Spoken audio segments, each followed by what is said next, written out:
Vayan buscando el Salmo 84. Salmo 84.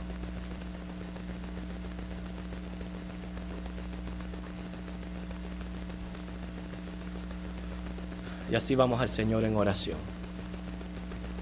Este es el momento, Dios, que con toda reverencia ante tu presencia y tu palabra, hacemos silencio en nuestras almas. Tratamos de con toda la fuerza de nuestra mente concentrarnos en ti. Dejamos a un lado las distracciones para que en este momento nada sea más importante que alimentarnos de ti. Obra así en cada uno de nosotros, haciendo con tu palabra lo que tú quieras, Señor. Envíala en el nombre de Jesús. Amén. A este Salmo 84 se le conoce como el canto del peregrino, para referirse al salmista exiliado en el norte de Palestina que suspira por regresar al templo en Jerusalén. Por eso este salmo expresa una pasión por la casa de Dios y un deseo grande de comunión con Dios. Miren los versículos del 1 al 4. Fíjense. Cuán amables son tus moradas, oh Jehová de los ejércitos. Anhela mi alma aún ardientemente, desea los atrios de Jehová. Dice, mi corazón y mi carne cantan al Dios vivo. Noten los versículos del 10 al 12. Porque mejor es un día en tus atrios que 1000 fuera de ellos.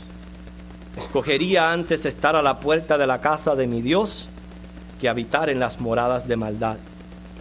Porque sol y escudo es Jehová Dios, gracia y gloria dará Jehová. Dice, no quitará el bien a los que andan en integridad.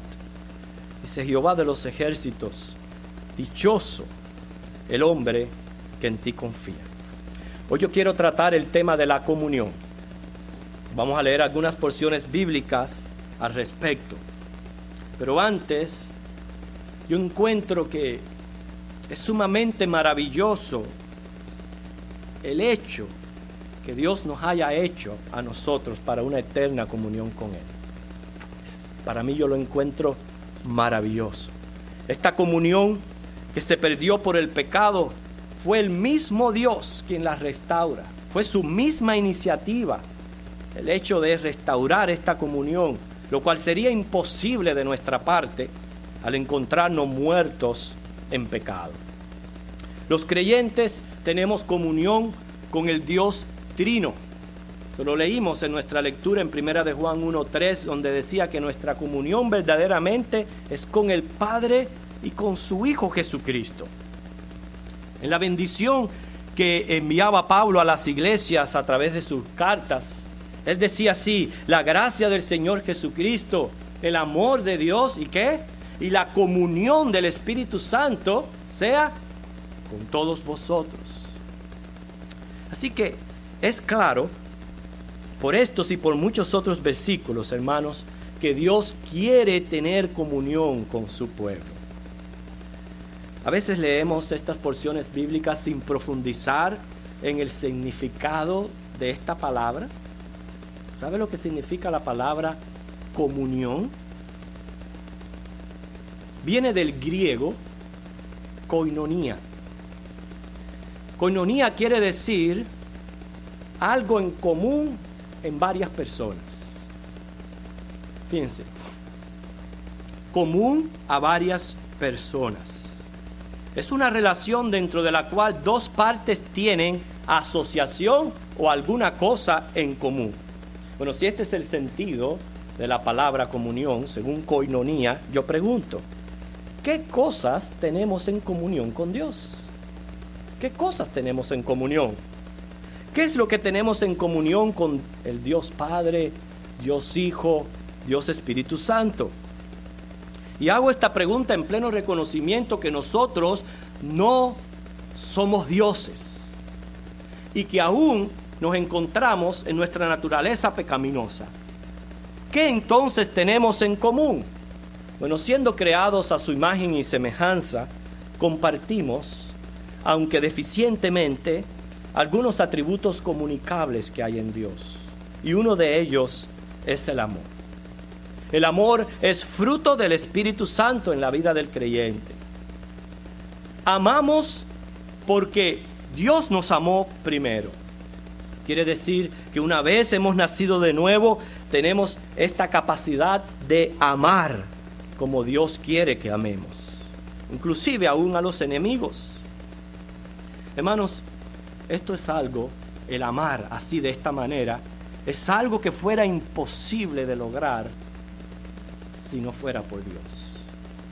En 1 de Juan 4:19 dice: nosotros le amamos a Él porque Él nos amó primero. Fíjense, lo que me está diciendo a mí, precisamente dentro de la doctrina que aquí en esta iglesia se sigue y se practica, que fue el amor de Dios quien nos predestinó, nos llamó, nos justificó, nos glorificó, como dice Pablo en Romanos 8:30. Gracias a este amor de Dios, hoy podemos nosotros estar aquí en la casa del Señor y decir: Dios, te amamos. Sea en canto, sea en nuestras oraciones. Gracias a ese amor de Dios, no nos encontramos hoy en otro lugar, sino aquí en su casa, amando, como dice el salmista, sus moradas. Gracias al amor de Dios. Hermano, el hombre que no ha nacido de nuevo, cierto que lejos de sentir un amor por Dios, lo que siente es un rechazo total, un hastío hacia su persona, una rebeldía hacia sus mandamientos, pero también muestra un desagrado hacia su pueblo y hacia su iglesia. ¿Por qué? Porque no ha nacido de nuevo, no tiene el amor de Dios y le es imposible amar lo que usted y yo amamos. Por eso podemos familiarizarnos con el salmista y decir: cuán amables son tus moradas, oh Jehová de los ejércitos, aún anhelo tus atrios. Quiero decirle que llevándolo a nuestro diario vivir hoy día, pudiéramos decir: Señor, yo amo desde el mismo momento que ya yo estoy entrando al estacionamiento. Yo amo ese estacionamiento. Fíjense para que ustedes vean lo que dice el salmista: amo ese estacionamiento y voy en oración, que los atrios en el templo envían para ir orando a Dios. Y sentí el salmista aquella necesidad por el templo. Pero ¿sabe por qué sintió la necesidad? Estaba exiliado. Y desde allá sintió aquella necesidad y deseo por el templo de Dios. Y a veces, hermanos, gozamos de privilegios que no sabemos cuándo van a ser cortados. Y nosotros tenemos que aprender a aprovecharlos. Por eso, que para asociarnos con el Padre Celestial fue necesario que su Hijo Jesucristo encarnara, muriera en una cruz, que fuera sepultado y resucitara al tercer día, como dice 1 de Pedro 1:17-21. Fue Jesucristo quien nos reconcilió con el Padre y proveyó el poder tener comunión eterna con ese Dios en los cielos. Fue Jesucristo. Ahora, qué equivocado está el hombre que piense que va a tener comunión con Dios en el cielo sin tenerla aquí en la tierra. ¿Usted tiene comunión con Dios a diario? A diario. Añora y desea cuando son los tiempos de la iglesia reunirse para venir y tener comunión con Dios. No piense que va a tener comunión con Dios en los cielos si no la tiene aquí en la tierra. Porque esta comunión fue posible por el sacrificio de Jesucristo. ¿Y por qué el hombre piensa así? Bueno, porque no quieren dejar sus caminos pecaminosos. Pero sí quieren que al morir sean recibidos en el cielo. Fíjense para que usted vea. No quieren dejar sus caminos pecaminosos, pero quieren que cuando mueran y lleguen al cielo sean recibidos con las puertas abiertas. Quiere decir, queremos vivir lo mejor de ambos mundos. Hermano, eso es un sentimiento egoísta y un pensamiento que no es propio de un cristiano.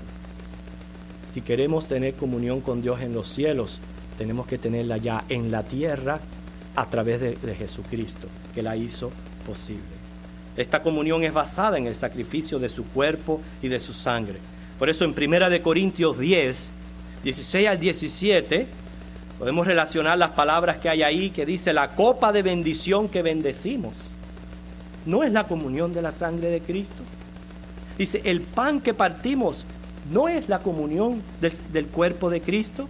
Siendo un solo el pan, nosotros, con ser muchos, somos un cuerpo, pues todos participamos de aquel mismo pan. Así que, hermanos, este es mi primer punto de este mensaje, comunión con Dios. ¿Cómo podemos tener comunión con Dios? No contristando al Espíritu Santo, no pecando, no siendo amigos del mundo, manteniendo una relación saludable y una comunión santa con Dios.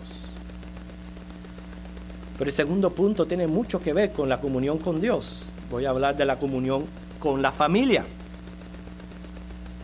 La comunión con la familia. La familia es la primera institución de Dios en la tierra.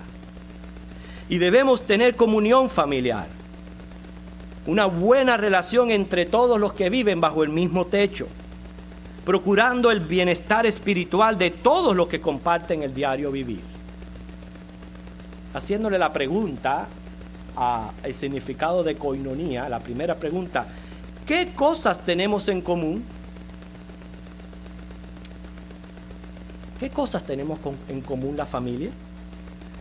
Compartimos un hogar, si se le puede llamar hogar a muchas casas, porque hogar es lugar de descanso, lugar de paz. Yo no sé si en su casa hay este tipo de ambiente, pero todos los de la familia comparten un hogar.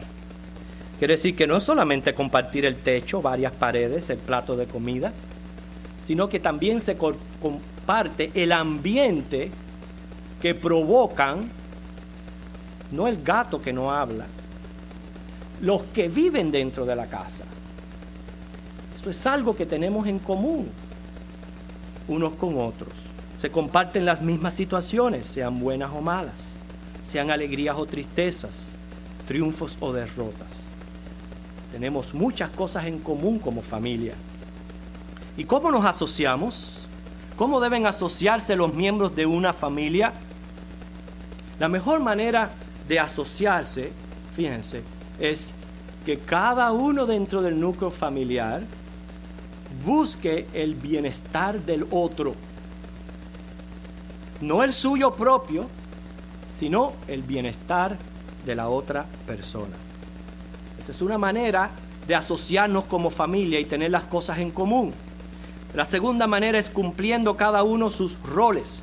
O sea, el modelo bíblico que Dios tiene para la familia.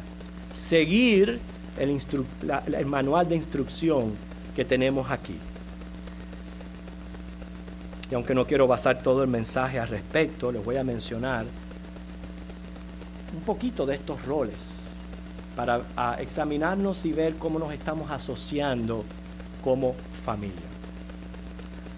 Los hombres, cabezones de la familia, que diga cabeza de familia. Nuestro rol es administrar bien el hogar, mantener los hijos en sumisión. Las esposas, según nos dice Efesios 5, 22 y 24, y Primera de Pedro 3, del 1 al 2, deben de estar sometidas a sus maridos en todo. Efesios 5, 33 dice, respete a sus maridos.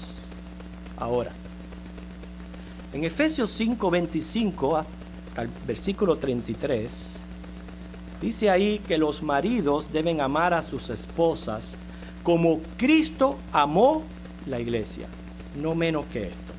Llevándome al punto anterior, usted tiene comunión con Dios gracias a Cristo. ¿Gracias a qué? A que Dios lo amó primero. Usted está gozando de la gracia y la misericordia que vienen del amor de Dios. Y su alma es salva por ese amor que Cristo le tuvo a su iglesia. Bueno, Cristo no baja la medida. Ese mismo amor con que Cristo amó a la iglesia, de la cual usted es parte y está recibiendo los beneficios, es el mismo amor con que usted tiene que tratar a su esposa. No menos que eso. No menos que eso.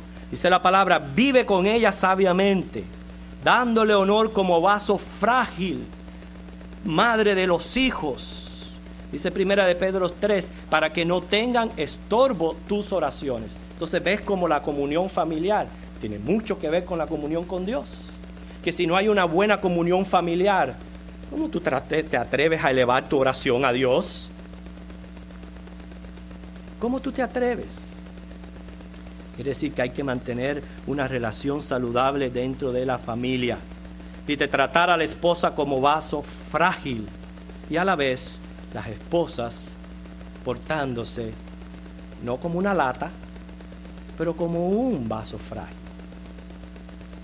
Entonces así pueden vivir ambos en comunión. Los hijos obedeciendo y honrando a los padres. Y los padres, como dice Colosenses 3 del 20 al 21, no provocando a ira a los hijos.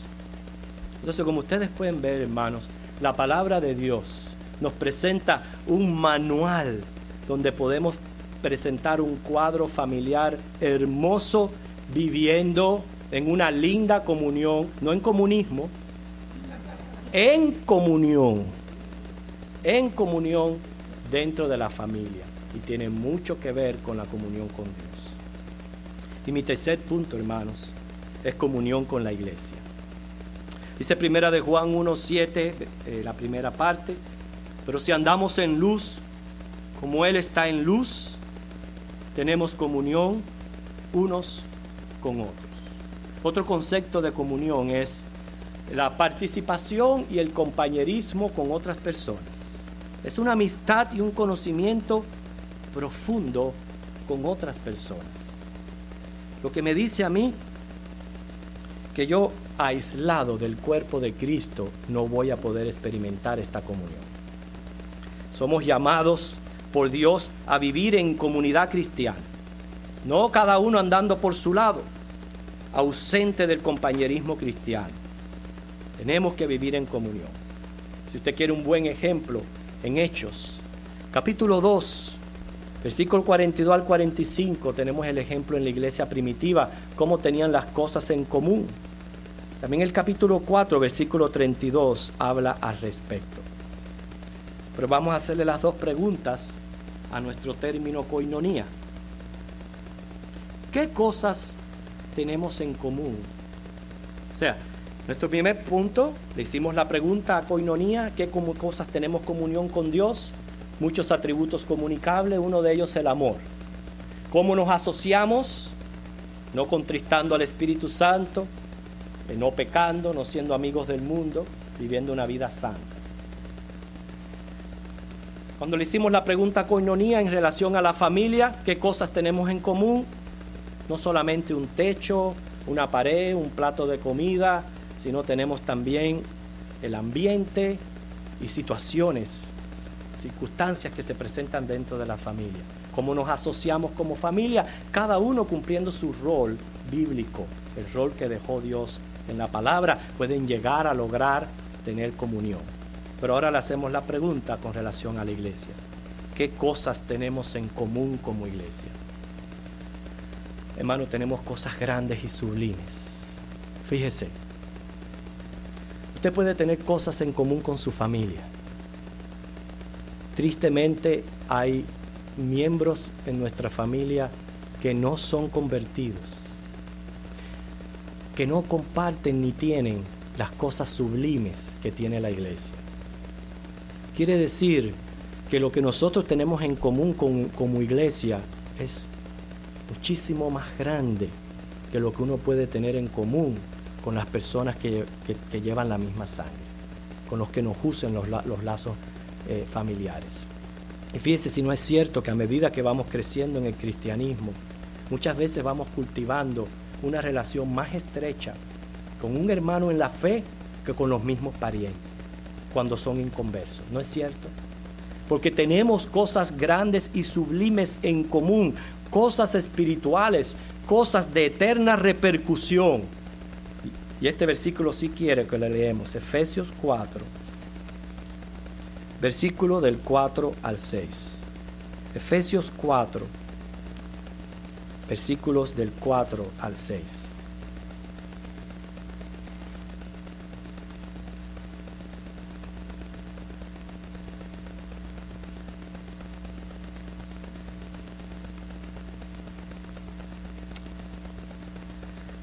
Vamos mejor a leer desde el 1.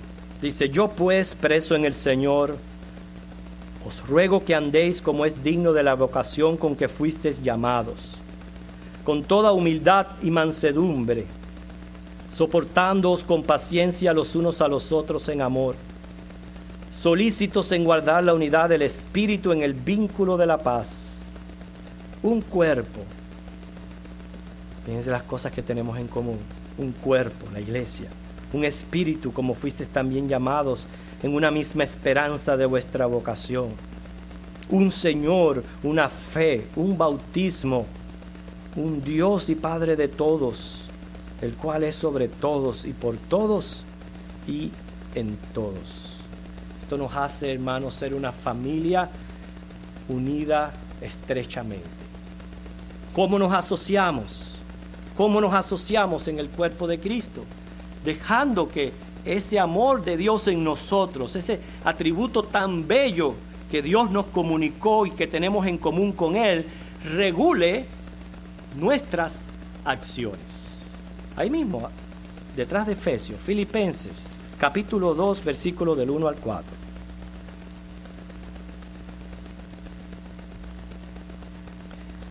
Por tanto, si hay alguna consolación en Cristo, si algún consuelo de amor, si alguna comunión del Espíritu, si algún afecto entrañable, si alguna misericordia, dice: completad mi gozo sintiendo lo mismo.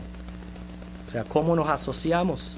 Sintiendo lo mismo, teniendo el mismo amor, unánimes, sintiendo una misma cosa. Dice: nada hagáis por contienda o por vanagloria, antes bien con humildad, estimando cada uno a los demás como superiores a él mismo, no mirando cada uno por lo suyo propio, sino cada cual también por lo de los otros. Es para que te vea cómo nos asociamos en esta comunión. No mirando cada uno por lo suyo propio, sino estar velando los unos por los otros y supliendo las necesidades que hay en los otros. Nosotros tenemos hermanos pasando grandes necesidades, necesidades emocionales, necesidades de índole física. Hermano, ¿se ha acercado a esos hermanos? ¿Le ha ofrecido su ayuda incondicional? ¿Está cumpliendo con estos propósitos por los cuales Dios nos asoció como cuerpo de Cristo? Esas son cosas que tenemos que estar haciendo nosotros como creyentes. No estar pendiente y prejuiciándonos los unos a los otros, sino estar pendiente de las necesidades que tenemos en común y suplirlas. Se dice que las secoyas, conoce esos árboles, ¿verdad? Las secoyas. ¿Cuántos han oído hablar de las secoyas? ¿Cuántos las han visto? A ver, los californianos. Qué poquitos. Las secoyas son los árboles más altos del mundo. Yo por lo menos las he visto, pero en documental. Y abundan en California. Se dice que uno de ellos mide 82 metros de alto, pero con una abarcadura de 24 metros. ¿Usted se imagina este árbol? 82 metros de alto y 24 de diámetro.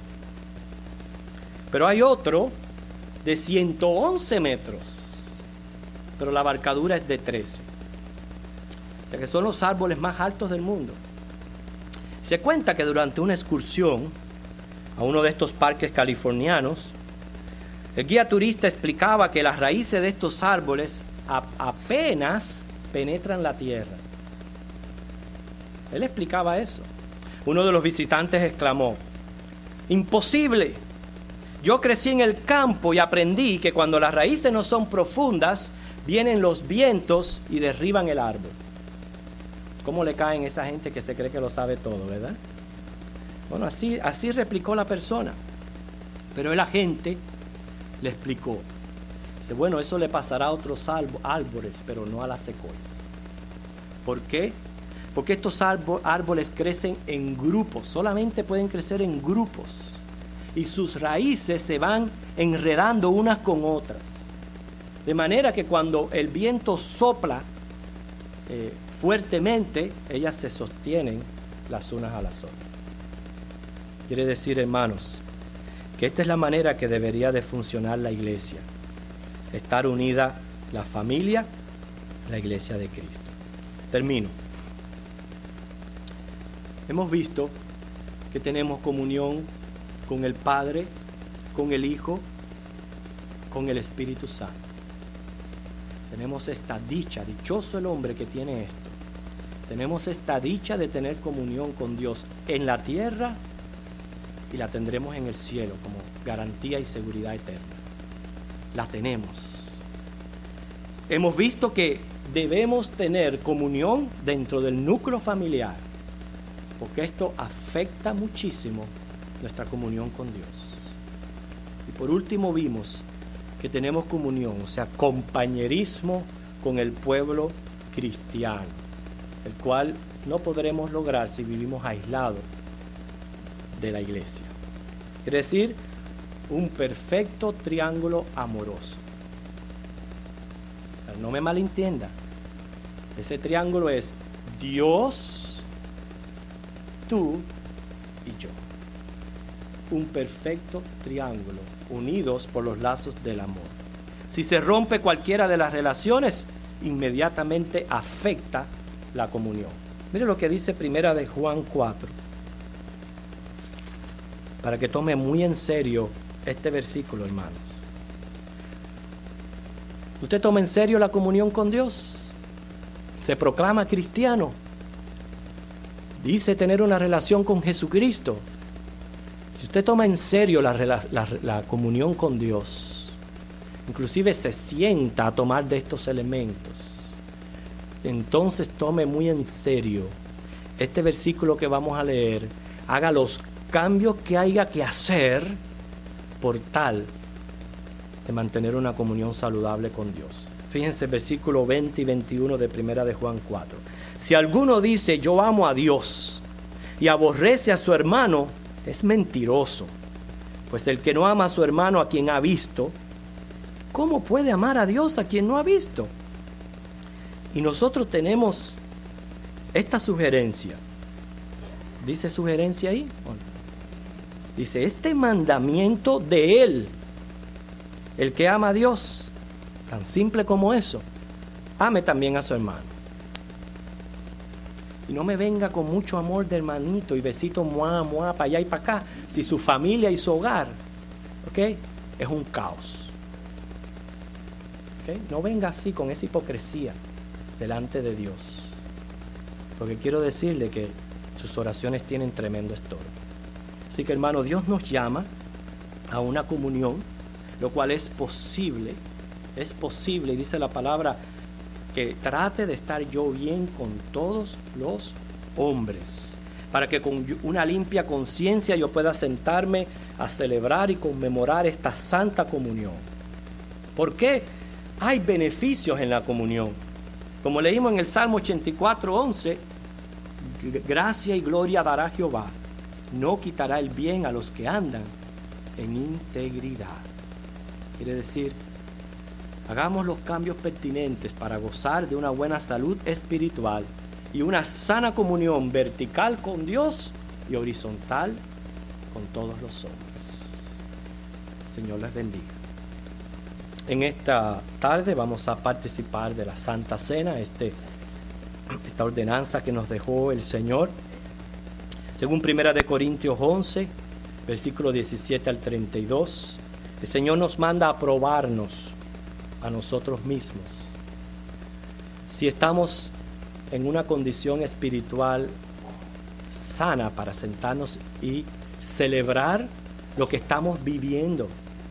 Esto no es hacerlo por hacerlo o porque la iglesia bautista cada último domingo del mes celebra la cena.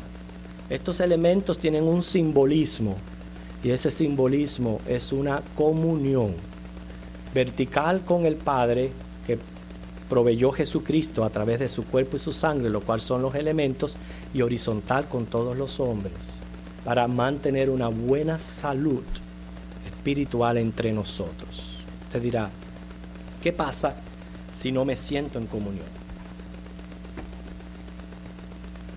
¿Debo o no sentarme a la mesa del Señor?